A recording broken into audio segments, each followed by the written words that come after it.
Hey guys, Thomas Jr. here, aka Mustache Tom, here to review the movie Scary Stories to Tell in the Dark.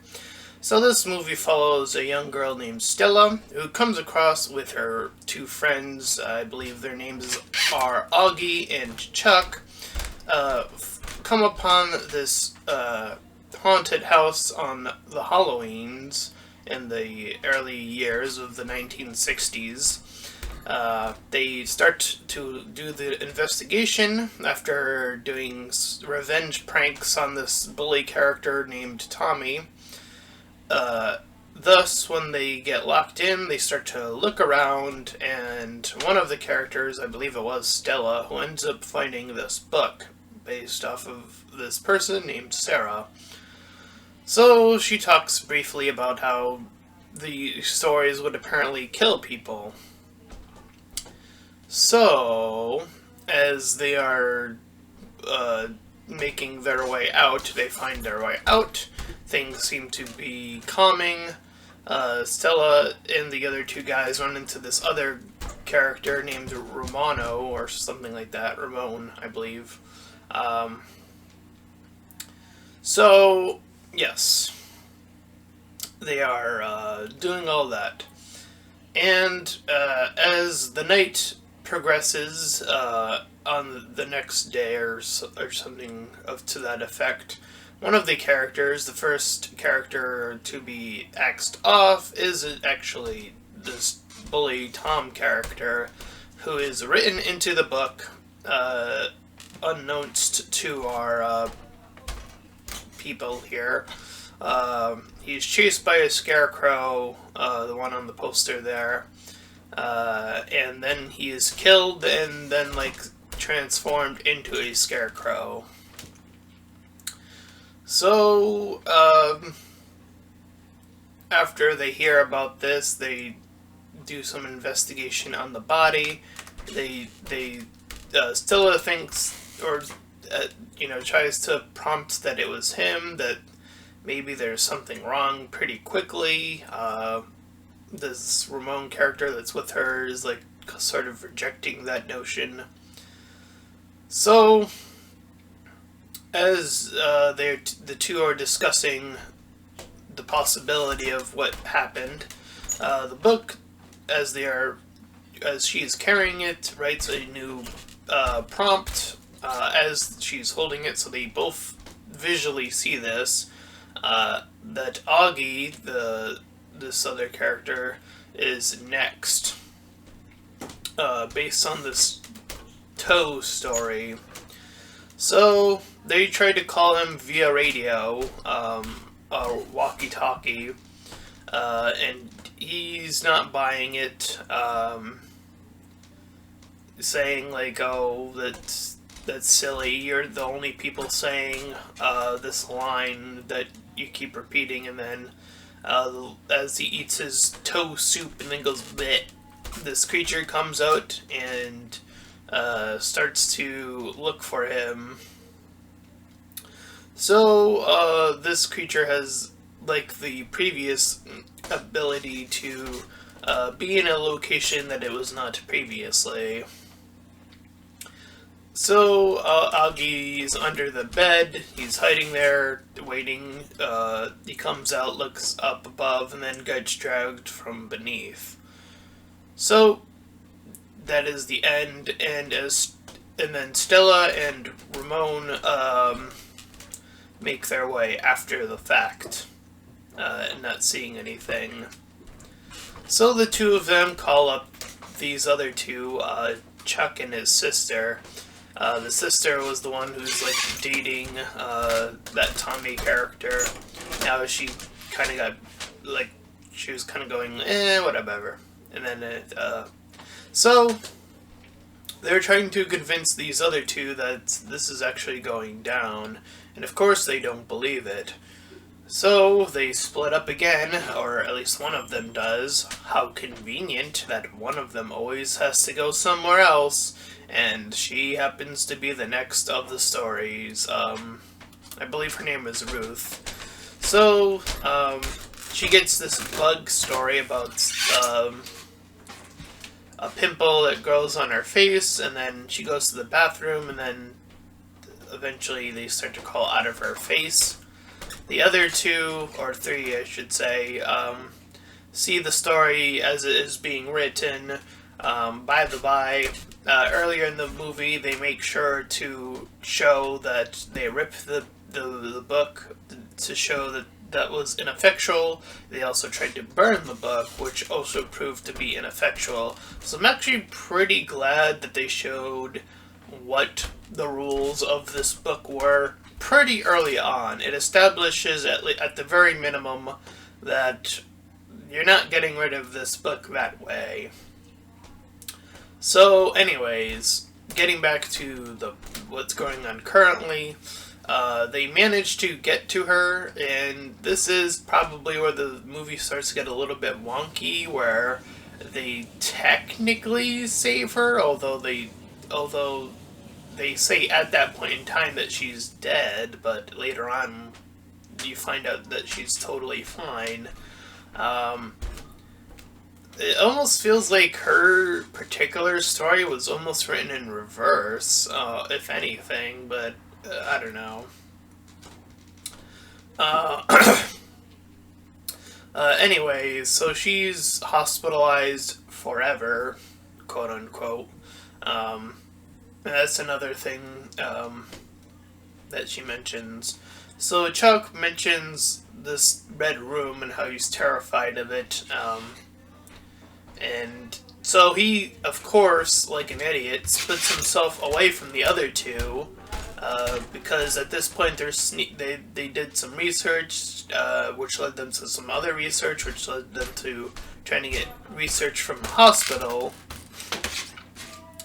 And so all three of them are in the hospital. They're all sneaking into like the archives of the hospital, and proceeding. Chuck gets terrified because he sees the red room, and it's actually an acronym.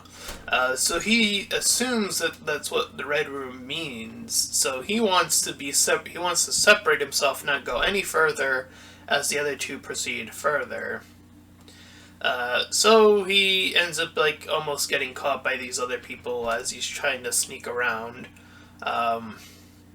And as he does, his story, of course, is being written. And as it would turn out, when the alarm goes off, the entire area, all the corridors turn red. So every room is now technically a red room.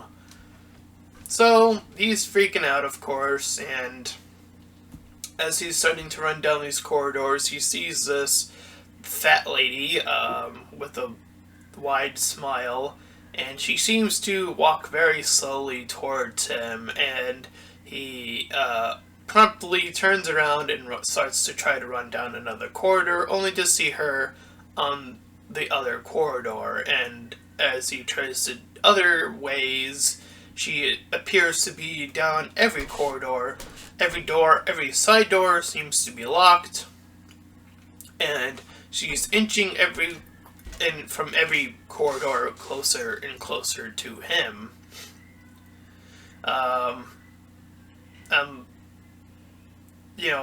Maybe it's just me, but the way that you see it happen after the fact, you kind of wonder why he didn't try to run past her. I mean, I suppose she is big, but maybe try to run underneath her, like corner yourself in the corner and then just like skirt your way through that way. Because she goes in for the hug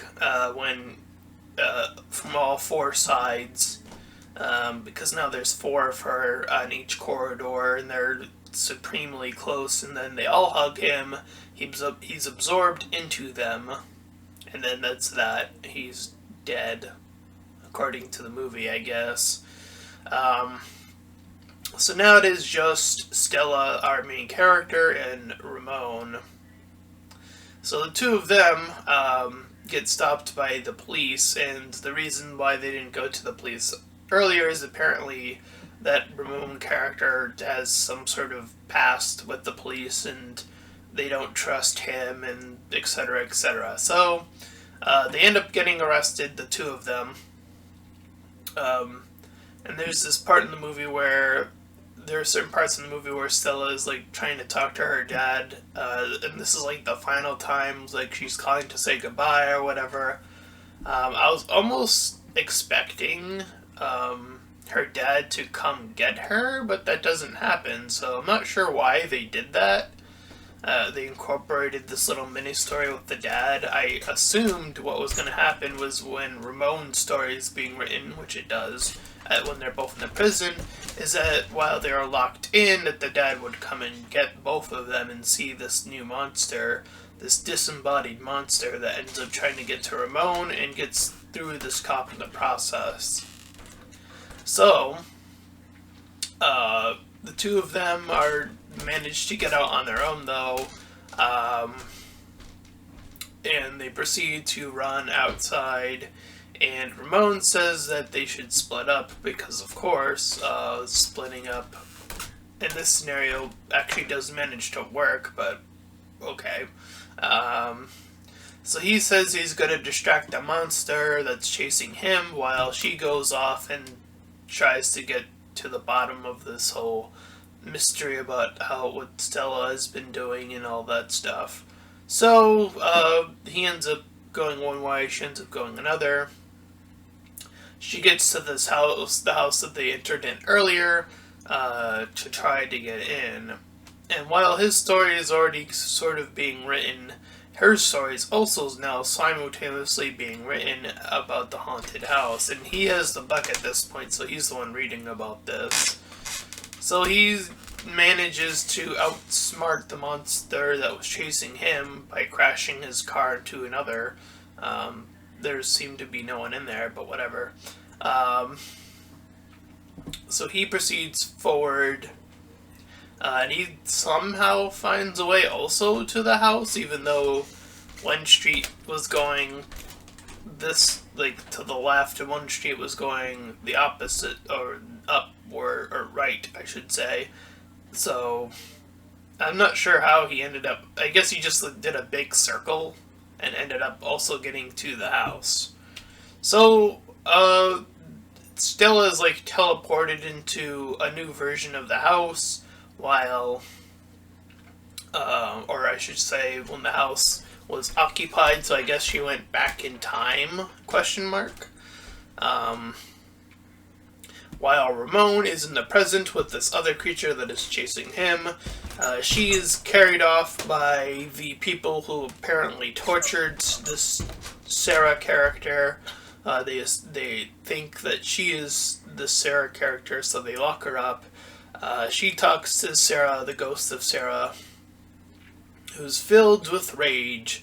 Rage that she tried to tell her story, and because of that, she was tortured, and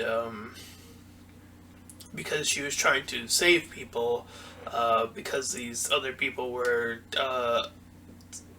something about the water, something about like the water being poisoned, and that's the reason why they were dying, not these stories. So she wanted to get her revenge, but Stella tells her, this ghostly Sarah, that she will tell her a truthful story, and that allows her to relinquish the other guy, as well as her, back to the normal world. And after that promise is made, Ramon ends up being like drafted to a war, while Stella and her dad, who's now getting her at this point, are driving off with that other woman, Ruth. Somehow they got her, I don't know. And they drive off to, assumably, according to Stella, find out what happened to the others. According to her, they're still alive out there, and the book has the answers, so they're gonna go out and searching and stuff. So that was Scary Stories to Tell in the Dark. And, you know, I think that there are some obvious, like, Oh, of course the characters are splitting up now. That's so convenient. There are definitely some horror tropes that this movie does stick to. Uh, the actual things that we see. Um, I would say the one that occupies the biggest amount of like tension, I suppose, is the last one. Um, the fat lady was kind of like a little goofy. I suppose the other ones were pretty good. And apparently, this is also based off of a series of books. Now, I think I've read one of them, but it has been way too long. So I don't remember any of these stories off the top of my head. Um, but it is, uh, hmm. It's a challenge between the character sometimes doing dumb things and the actual horror that is happening. Um, how things manage to work out in the end. And it does seem like they're trying to continue this, which I'm totally fine with. But we'll see. I didn't see, or I saw a few reviews of this beforehand. Um, and I saw a few thumbnails here and there of people reviewing this. So I was like, okay, what is this? And that's actually what got me interested to see it is all these reviews. And now I'm weighing my 2 cents in, and I think it's a halfway decent flick. I would give it a 5 out of 10. I do think that there was a little bit more potential that could have been had with it in terms of the characters, in terms of some of the progression of the story. With some of the characters, indeed, could have also been tightened up a bit here. And beyond that, beyond just tightening up your characters and the actual like progression of the story, everything else I think is fine for the most part. So yeah, I'd give it a 5 out of 10. I think it's halfway there to being like a decently good horror movie. So yeah, that's my review of Scary Stories to Tell in the Dark. And if you enjoyed this review, then please feel free to like, comment, and subscribe. Also, make sure to check out those links in the description. One will head over to my Discord, the other to my Patreon page. Any donations are greatly appreciated. Until next time, everyone. Bye-bye.